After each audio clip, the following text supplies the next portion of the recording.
सहस्रनाम्ने पुरखाय शाश्वती सहस्रकोटि उद्धारणे नमः। बोले श्री विष्णु भगवान की जय।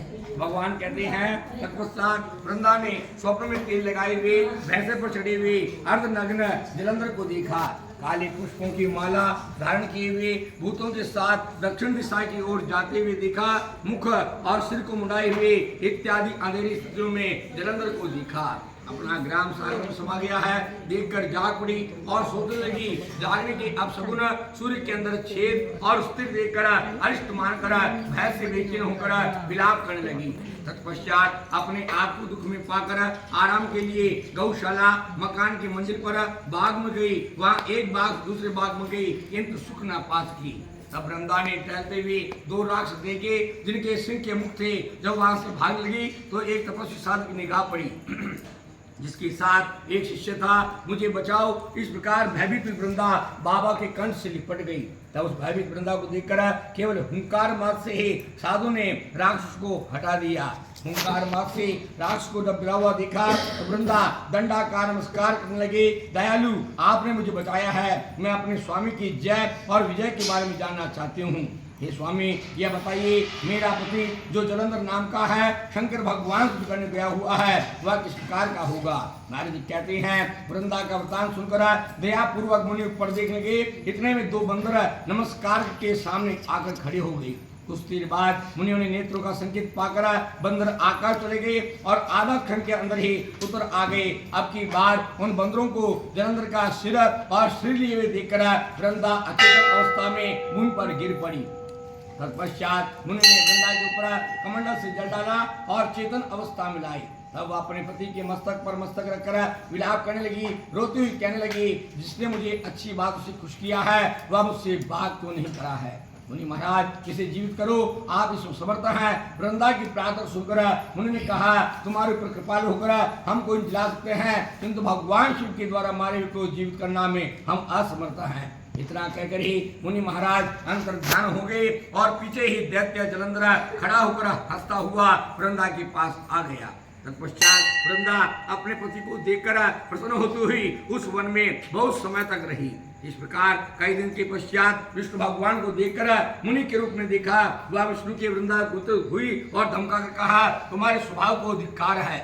दूसरे की स्त्रियों के साथ रहने वाले मैंने अब समझा तुम कपटी मुनि हो। जो माया तुमने दिखाकर राक्षस द्वारपाल बनाकर दिखाए वही राक्षस का वास्तविक रूप धारण करके तुम्हारी स्त्री को हरेंगी।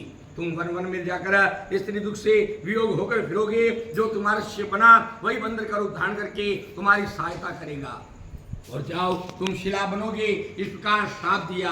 तब विष्णु भगवान बोले, तुम मुझे भी वृक्ष को पाएगी। तत्पश्चात वृंदा जलंधर को ध्यान में रखकर चिता में भस्म हो गई। विष्णु भगवान की बहुत रोकने और मना करने पर भी वह धैर्य से विचलित नहीं हुई। विष्णु भगवान की उसकी वियोग अवस्था में भस्म चिता में रमते रहे और उस स्थान पर रह गई। उसने कितने ही देवताओं और सिद्धों ने समझाया पर विष्णु भगवान शांत नहीं हुई। नारद जी कहते हैं जलंधर ने शंकर भगवान को अपने से अलग समझकर माया से पार्थिव बनाई। शंकर भगवान उस प्रकार शंभु शंभु आदि के द्वारा आयत होती हुई पार्थिव को देखकर बहुत उदास हुए और अपनी शक्ति को भूल गई। मुख नीचे करके बिल्कुल चुप हो गए। तत्पश्चात जलंधर के द्वारा शंकर भगवान के सीने में तीर तीर मारे गए जिससे चक्र को देखकर सारे देवता और दिशाओं में भागते हुए आकाश में पलायन कर गए। शंकर ने बहुत रोकने की चेष्टा करी किंतु जलंधर थम न सका। जलंधर की आयु शक्ति ठीक उस समय नष्ट हो गई जब वृंदा का प्रतिरूप खंडित हुआ था। इस प्रकार का अद्भुत आश्चर्य देखकर विष्णु भगवान ने अपना सुदर्शन चक्र वैष्णव तेज रखकर भगवान शिव को अर्पित किया। जलंधर का सिर इस प्रकार से अलग कर डाला। उस शरीर में भूमि पर गिरकर जो शोर चमत्कार हुआ था उससे वह गिर पड़ा तथा जलंधर का तेज शंकर और वृंदा का पार्थिव में लीन हो गया। तत्पश्चात ब्रह्मा देवता बड़ी प्रसन्न हुई और भगवान शिव को नमस्कार करने लगे। विष्णु भगवान का चरित्र का वर्णन करना आरंभ करते हैं। हे महादेव जी, आपने देवताओं की शत्रुओं से रक्षा करी है किंतु और भी कुछ घटित हुआ है, उसका उपाय करना चाहिए। विष्णु भगवान वृंदा की सुंदरता से मोहित हो गए। ऐसे सुनकर भगवान शिव विष्णु का मोह छुड़ाने के लिए उस स्थान पर गए जहाँ पर भगवान विष्णु थे। तब उन्होंने कहा, माया भगवती शरण है, मैं तुम्हारा काम करेगी। ऐसा नारद कहकर भगवान शिव बोलकर अंतर ध्यान हुए और देवता लोग उनकी स्तुति करने लगी।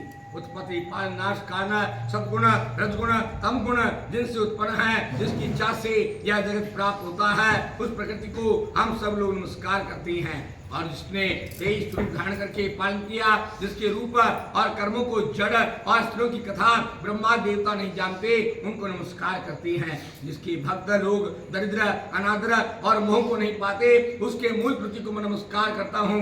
नारद पुत्र बोलते हैं कि एकाग्र होकर जो 3 काल इस प्रकार से कहते हैं, भगवान विष्णु दरिद्र मोह और दुख नहीं देते हैं। ऐसे करते हुए देवों ने आकाश देखा, जिसकी ज्वालाओं से दिशा व्याप्त है। उसके मध्य में आकाशवाणी सुनी कि गौरी लक्ष्मी और सरस्वती रस्तम सत्य तीनों गुणों में भेद रूप है, वह तुम्हारा कार्य करेंगी। ऐसे देव को सुनते ही वह तेज अंतर्ध्यान हो गया। तब भक्त तत्पर देव गौरी लक्ष्मी और सरस्वती को प्रणाम कर कहने लगी। वृंदा की भस्म में विष्णु भगवान को बताया। तीनों देवियों ने 3 बीज दिए और बोले इनको वही बो दो जहाँ पर विष्णु भगवान है, तुम्हारा काम सिद्ध होगा। तब सुन देवताओं ने बीज लेकर वृंदा की भस्म में जिधर विष्णु भगवान थे उधर बोते गए। बोते हुए बीजों से आंवला मालती तुलसी ऐसे 3 पेड़ पैदा हुए। रजगुण सरस से आंवला, सत से लक्ष्मी मालती और तमोगुण गौरी से तुलसी उत्पन्न हुई। स्त्री रूप तीनों पेड़ों को देखकर विष्णु भगवान आनंदित हो उठे और कामस्त होकर जैसे विष्णु भगवान ने देखा वैसे ही तुलसी और आंवला ने देखा। लक्ष्मी ने पहले ईर्ष्या से बीज दिया था, इससे मालती ईर्ष्या पूर्वक हुई। इसी से मालती पहले अनर्थ बर्बरी हो गई और तुलसी आंवला भगवान विष्णु को प्रिय हो गई। तब विष्णु भगवान दुख को छोड़कर तुलसी आंवला को धारण करके वैकुंठ हो गए और कृष्ण भगवान की अति प्रिय वृंदा ने तुलसी होकर सालग्राम पूजा संयोग पाया। इससे कार्तिक व्रत में उद्यापन तुलसी के जन्म में विष्णु भगवान की पूजा होती है। ऐसे नारद कहते हैं, हे राजन, जिस घर में तुलसी का वन है वह घर तीर्थ रूपी है, उसमें यम के दूत नहीं जाते। और मनुष्य सब पाप को दूर करने वाला पवित्र कामद तुलसी वन लगाते हैं, वे यमपुर को नहीं देखते हैं। नर्मदा स्नान, गंगा स्नान और तुलसी दर्शन ये तीनों बराबर हैं। और तुलसी चंदन को जो लगाता है उनको पाप नहीं लगता। तुलसी गंधयुक्त जो कुछ मनुष्य देते हैं उससे करोड़ों हजार कल्प भगवान प्रसन्न होते हैं। और जो आंवले की छाया में पिंडदान करता है उसके नरक में स्थित पितर तृप्त हो जाती हैं। जो आंवला तुलसी मिला करके पानी में स्नान करता है उनको गंगा स्नान का फल प्राप्त होता है। तीर्थ मुनि यज्ञ ये सब कार्तिक में आंवले में रहते हैं। और कार्तिक द्वादशी तुलसी प्रत आंवला पत्र जो मनुष्य लेता है वह स्वर्ग को जाता है। जो मनुष्य कार्तिक में आंवले की छाया में भोजन करता है वह 1000 सौ पर्यंत अन्न संसर्ग के पाप से छूट जाता है। जितने दिन आंवले की माला गले में रहती है उतने 1000 युग वैकुंठ को जाता है। उतने दिन आंवले की माला पहनता है उतने दिन तक भगवान हृदय में रहती है। आंवला तुलसी के महात्म्य का ब्रह्मा भी वर्णन नहीं करते हैं, जैसे विष्णु का। आंवला और तुलसी की उत्पत्ति भक्ति से सुने और सुनावे उनके पितर अग्नि तुल्यमान सवार होकर पाप को छोड़कर स्वर्ग को जाते हैं। बोले विष्णु भगवान की जय। श्रीमान नारायण नारायण नारायण श्रीमान नारायण नारायण नारायण नारायण नारायण नारायण नारायण नारायण नारायण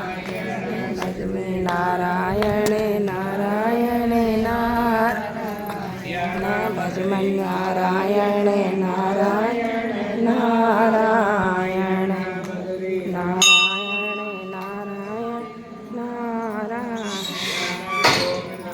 नारायण नारायण